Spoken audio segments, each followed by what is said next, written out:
L'été indien, l'Amérique ou encore Et si tu n'existais pas. Joe Dassin, ce sont de nombreux succès. Des chansons qui traversent les générations, mais aussi une facette bien plus sombre, que certains mélomanes avertis ne connaissent pas encore.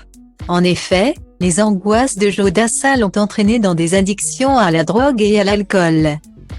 En 1980, la vedette est partie en vacances à Tahiti avec ses deux fils, Jonathan et Julien. Alors qu'il déjeunait dans un restaurant de la capitale, à Papeete, l'interprète des Dalton est mort d'un infarctus du myocarde. Il était âgé de 41 ans. Son corps a été inhumé au Hollywood Forever Cemetery de Los Angeles, en Californie.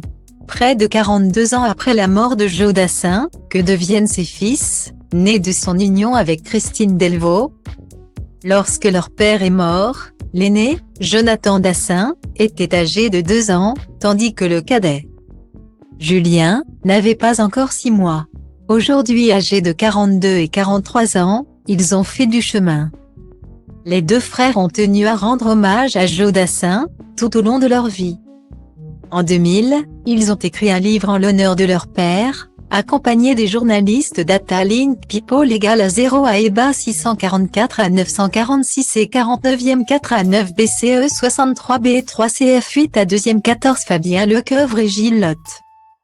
Dans une interview accordée aux Parisiens le 20 août 2020, soit 4 décennies après le décès de son papa, Julien Dassin se disait incroyablement fier, touché et émerveillé de l'engouement du public pour Joe, 40 ans plus tard.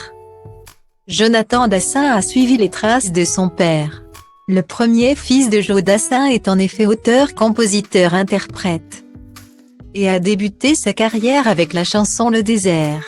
Il a poursuivi avec le titre Ma voisine, et un hommage dans l'album de duo virtuel Et si tu n'existais pas, avec Hélène Ségara en 2013. Il a sorti son premier opus le 12 novembre 2013, rapporte le site de Chante France. Dans les colonnes de gala, la même année, il se livrait sur son enfance avec son frère Julien. Mon petit frère et moi sommes restés vivre dans notre grande maison de Feucherolles. Nous avions bien sûr des tuteurs légaux, mais ils ne vivaient pas à proximité. C'était un peu étrange. Nous étions seuls dans 800 mètres carrés avec le couple de Yougoslaves qui travaillait pour ma mère avant son décès. Christine Delvaux est morte le 5 décembre 1995 à Feucherolles, à l'âge de 46 ans, après une crise d'asthme. De son côté, Julien Dassin a consacré une partie de sa vie à gérer l'image et l'héritage culturel de son papa. Comédien et chanteur, le second fils de Joe Dassin est un vrai showman, écrivaient nos confrères du Parisien.